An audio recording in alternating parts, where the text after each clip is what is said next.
पिछले कई दिनों से जदयू में यह माहौल बना हुआ था कि आरसीपी सिंह की घर वापसी हो रही है।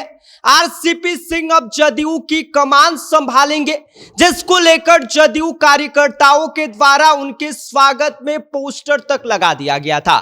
लेकिन अब इस वापसी की खबर पर पूरी तरह से विराम लग गया है, क्योंकि इजराइल दौरे पर गए ललन सिंह ने वापसी के साथ ही इस बात का ऐलान कर दिया है कि नीतीश कुमार और जदयू को मिट्टी में मिलाने वाले आरसीपी सिंह की पार्टी में कोई जगह नहीं है। इतना ही नहीं, ललन सिंह ने आरसीपी सिंह को पुरानी बातें भी याद दिला दिया है और यहां तक कह दिया है कि इतना कुछ होने के बावजूद जदयू में हम आपको शामिल करें, इतना बुरा दिन तो हमारा नहीं आया है। ललन सिंह ने क्या कुछ कहा, इस बारे में आगे हम आपको सब कुछ विस्तार से बताएंगे। लेकिन उससे पहले नमस्कार, मेरा नाम विष्णु है और आप देख रहे हैं जनता जंक्शन।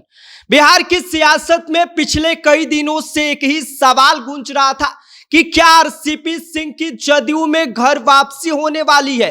पार्टी के भीतर चर्चाएं तेज हो गई थी। कार्यकर्ताओं ने तो स्वागत में पोस्टर तक टांग दिए थे और माना यह जा रहा था कि आरसीपी सिंह फिर से जदयू की कमान संभाल सकते हैं। लेकिन अब इस पूरे मामले पर ब्रेक लग गया है। दरअसल इजराइल दौरे से लौटते ही केंद्रीय मंत्री और जदयू के दिग्गज नेता ललन सिंह ने आरसीपी सिंह की वापसी के कयास पर पूरी तरह पानी फेर दिया है।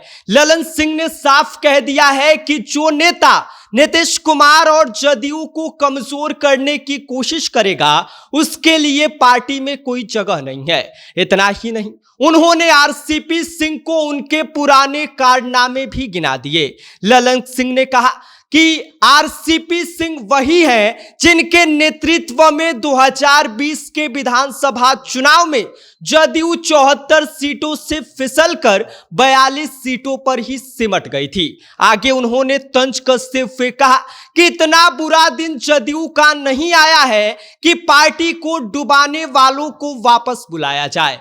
ललन सिंह ने आगे कहा कि पार्टी के समर्पित कार्यकर्ताओं और बिहार की जनता ने 2025 के चुनाव में नीतीश कुमार को फिर से मजबूत जनादेश दिलाया है और जदयू को 42 से 85 सीटों पर पहुंचाने का काम किया है।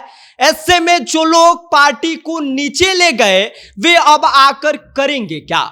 असल में इस वापसी की जड़ पटना में हुई एक दही चूरा भोज से जुड़ी है, जहां पर नीतीश कुमार और आरसीपी सिंह एक ही मंच पर दिखाई दिए। भले ही दोनों की आमने सामने मुलाकात नहीं हुई, लेकिन बाद में सियासी चर्चाएं शुरू हो गई। जिसके बाद जब आरसीपी सिंह से इस बारे में सवाल पूछा गया तो उन्होंने जवाब दिया कि उनका और नीतीश कुमार का रिश्ता 25 साल पुराना है और वे अलग नहीं हो सकते। जदयू में वापसी के सवाल पर उन्होंने खरमास खत्म होने का हवाला देकर सस्पेंस बना दिया था कि खरमास के बाद सबको पता चल जाएगा।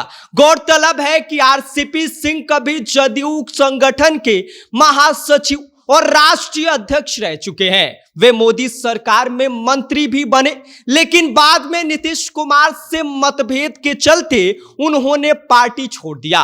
उसके बाद बीजेपी में भी उनका मन नहीं लगा तो उन्होंने अपनी अलग पार्टी बना ली और हालिया चुनाव से ठीक पहले उन्होंने जनसुराज के साथ हाथ मिला लिया। और अब ललन सिंह के बयान के बाद से यह साफ हो गया है कि आरसीपी सिंह की जदयू में वापसी की कहानी अब यहीं पर खत्म हो गई है। बिहार की राजनीति में फिलहाल नो एंट्री का बोर्ड ललन सिंह ने टांग दिया है कि आरसीपी सिंह की जदयू में एंट्री नहीं होगी, आरसीपी सिंह जदयू में शामिल नहीं होंगे। यह सारी बातें ललन सिंह ने स्पष्ट रूप से बता दिया है। बाकी इस पूरी खबर पर आपकी क्या प्रतिक्रिया है, आपकी क्या राय है, आप हमें कमेंट कर सकते हैं। आप देख रहे हैं जनता जंक्शन, मेरा नाम विष्णु है।